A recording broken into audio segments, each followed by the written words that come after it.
In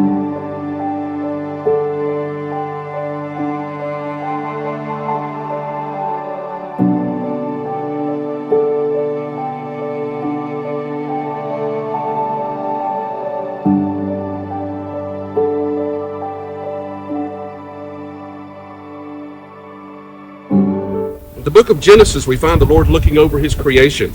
But in all that God had created, a perfect mate was not to be found. So God, in his infinite wisdom, realizing it was not good for man to be alone, created the first woman, the perfect mate. And he brought them together, and with these words, performed the first wedding ceremony. For this reason, a man will leave his father and mother and be united to his wife, and they will become one flesh. The beauty and the blessings of the Garden of Eden have long since passed, but the institution of marriage has lived on. Throughout the Old Testament, we read King Solomon say, "He who finds a wife finds a good thing and obtains favor from the Lord." And he also asked this question, a good wife who can find? She is far more precious than jewels, and her husband has full confidence in her and lacks nothing of value. And as we move into the New Testament, we see that Jesus honored this sacred institution often. He often used marriage and the marriage relationship to help convey the gospel, the good news. Then after his death and his resurrection, he established his church, which he called the bride of Christ, which he gave his life for. So as we can see throughout the Bible, the subject on marriage is clear. It is a union not to be entered into thoughtlessly or lightly. It is precious in the sight of God. And because of this, I charge you both to remember that love and loyalty are the ingredients of a happy home. Face each other. Nick, husbands are to love their wives as Christ loved the church, and he gave his life for the church. So do you promise to give your life daily to Nikki by loving and caring for her in sickness and in health, whether you are rich or poor, whether in good times or bad? And Nikki, do you promise to love Nick and be faithful to him in sickness and health, riches or poverty, good times or bad? Then, as the Apostle Paul says, you as God's chosen people, holy and dearly loved, clothe yourself with compassion, kindness, humility, gentleness, and patience. Bear with each other and forgive whatever grievances you may have against one another. Forgive as the Lord forgave you. And over all of these virtues, put on love, which binds them all together in perfect unity. I have the rings here, and they say that there are 3 rings in marriage. There's the engagement ring, the wedding ring, and the suffer ring. We hope that the latter can be held to a minimum. But the ring is a sign and a symbol of the 2 promises you two have made this day.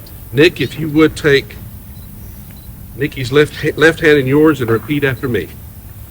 Nikki, with this ring.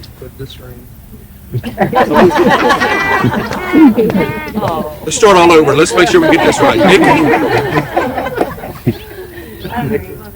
With this ring, remembering the promises I have made today, I now and forevermore become your husband. Nikki, if you would take Nick's left hand in yours, look at me, and repeat after me. Repeat after me. Nick, with this ring, remembering the promises I have made today, I now and forevermore become your wife. Awesome. Nick and Nikki, let me charge you both to remember that your future happiness is to be a mutual consideration, patience, kindness, confidence, affection. It is the duty of each of you to find your greatest joy in the company of each other. To remember that your love pledged today must remain undivided for a lifetime.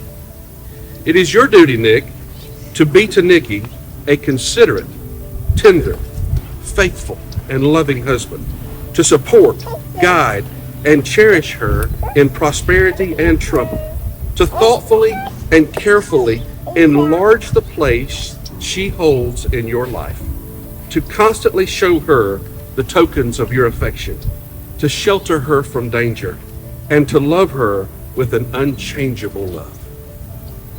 It is your duty, Nikki, to be to Nick a considerate, tender, faithful, and loving wife, to comfort, guide, and cherish him in prosperity and trouble, to give him the unfailing pieces of evidence of your affection, and to continue making the place he holds in your heart broader and deeper, to support him, value him, work with him, to make your marriage the best that it can be.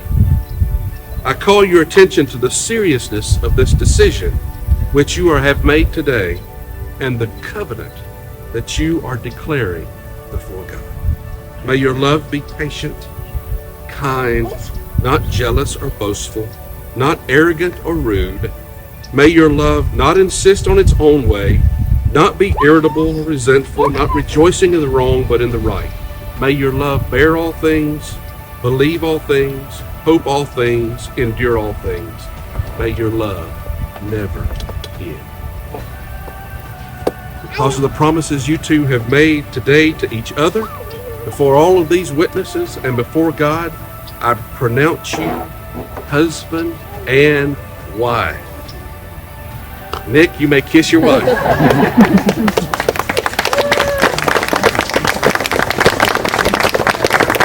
Ladies and gentlemen, I present to you for the very first time, Mr. and Mrs. Nick Harwell. Amen.